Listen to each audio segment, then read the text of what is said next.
Olá, querida irmã, querido irmão.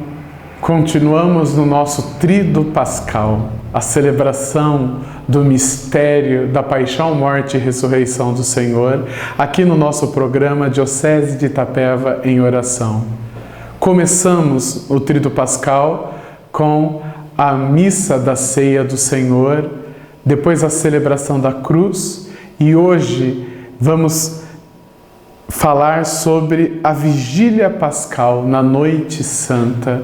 Esta missa sempre deve ser feita depois do pôr do sol do sábado, tá certo? Principalmente, antigamente era bem à noite. Hoje nós fazemos geralmente 7h30, 8 horas, 9 horas por questões pastorais. Esta é a liturgia das liturgias. Repito, é uma celebração só que culmina na celebração de hoje. São 9 leituras, 7 do Antigo Testamento e 2 do Novo Testamento. Por que tantas leituras? Se nós lermos e meditarmos essas 9 leituras, vamos ver o projeto salvífico de Deus, plenificado e realizado em Jesus Cristo, desde a criação até o envio, até quando Maria Madalena encontra Jesus, ele ressuscitou e ela pôde proclamar: eu vi o Senhor. Tudo, desde a criação, a intenção do nosso Deus, Pai, Filho e Espírito Santo era esta: eu vi o Senhor, a morte foi vencida. Por isso, tantas leituras que começa lá no livro do Gênesis com a criação do homem, depois nós temos Gênesis falando de novo da criação, até chegarmos à questão do Êxodo. E esta leitura, a terceira dessas 7 do Antigo Testamento, é a mais importante, digamos assim. Todas são importantes, mas ela é fundamental porque ela nos fala da Páscoa judaica. O que é a Páscoa judaica? É celebrar a libertação do Egito. E quando eles se sentiram livres totalmente? Quando atravessaram o Mar Vermelho. Acompanhemos a leitura. Leitura do livro do Êxodo. Naqueles dias o Senhor disse a Moisés: por que clamas a mim por socorro? Dize aos filhos de Israel que se ponham em marcha. Quanto a ti, ergue a vara, estende o braço sobre o mar e divide-o, para que os filhos de Israel caminhem seco pelo meio do mar.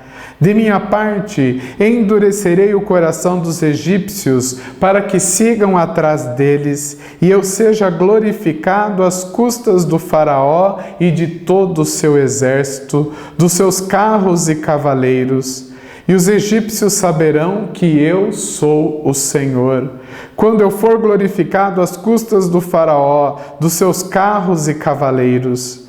Então o anjo do Senhor, que caminhava à frente do acampamento dos filhos de Israel, mudou de posição e foi para trás deles. E com ele, ao mesmo tempo, a coluna de nuvem que estava na frente colocou-se atrás, inserindo-se entre o acampamento dos egípcios e o acampamento dos filhos de Israel. Para aqueles, a nuvem era tenebrosa, para estes, iluminava a noite.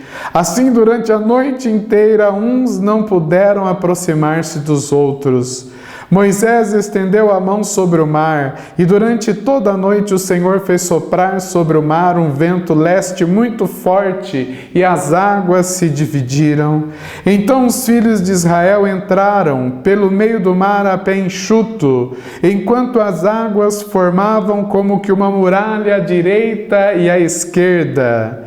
Os egípcios puseram-se a persegui-los, e todos os cavalos do faraó, carros e cavaleiros o seguiram mar adentro.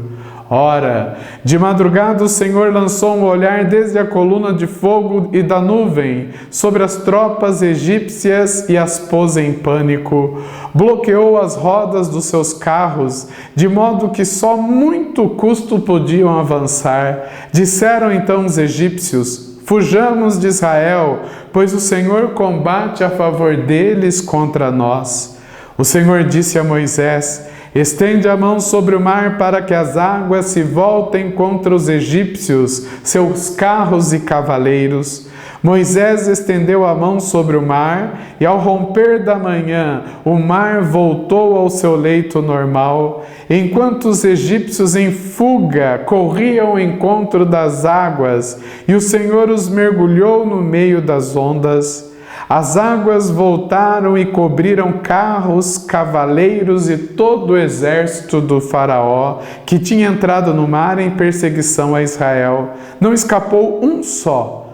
Os filhos de Israel, ao contrário, tinham passado a pé enxuto pelo meio do mar, cujas águas lhes formavam uma muralha, à direita e à esquerda. Naquele dia, o Senhor livrou Israel da mão dos egípcios. Israel viu os egípcios mortos nas praias do mar e a mão poderosa do Senhor agir contra eles. O povo temeu o Senhor e teve fé no Senhor e em Moisés, seu servo. Então Moisés e os filhos de Israel cantaram ao Senhor este cântico.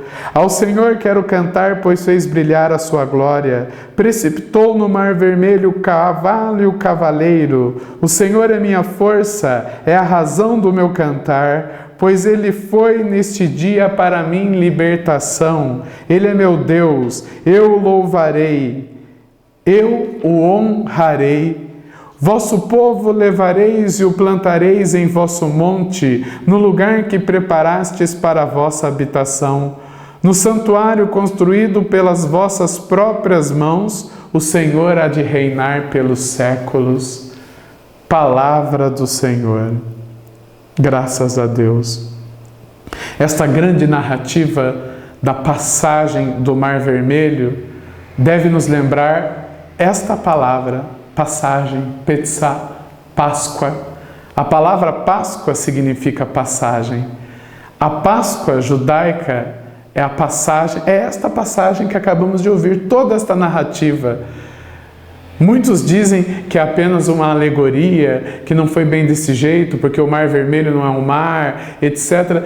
Não nos debrucemos aqui a pontos obscuros ou a exegeses. Deixemos isso para discursos e discussões teológicas e bíblicas que devem acontecer. Mas também não nos tornemos fanáticos, como alguns ficam até hoje procurando no fundo deste local chamado Mar Vermelho evidências arqueológicas para comprovar que isso aconteceu. O que importa é que este evento, esta passagem foi tão importante para o povo de Israel que a partir deste momento eles começaram a celebrar anualmente isso. Nós passamos o Mar Vermelho a pé enxuto. Éramos escravos antes, perseguidos, agora livres. E devemos relacionar isso. Estamos na vigília da Páscoa, a liturgia das liturgias, a Jesus, que nos fez passar da morte para a vida. Celebrar a vigília pascal é esta luz que se acende, é o círio pascal que é aceso, que representa o Cristo, é o exulta-te que é cantado e proclamado. Que nós possamos fazer esta relação dessas 7 leituras do Antigo Testamento na Vigília Pascal, que é o quê?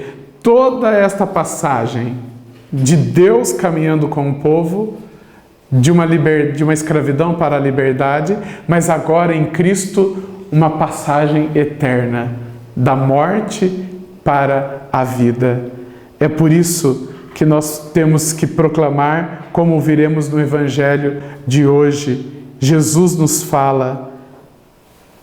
De repente, Jesus foi ao encontro delas e disse: alegrai-vos, não tenhais medo, ide anunciar aos meus irmãos que se dirijam para a Galileia, que nós não tenhamos medo, porque Cristo fez esta passagem da Páscoa judaica. Cristo, como judeu, nos dá uma nova Páscoa, esta passagem.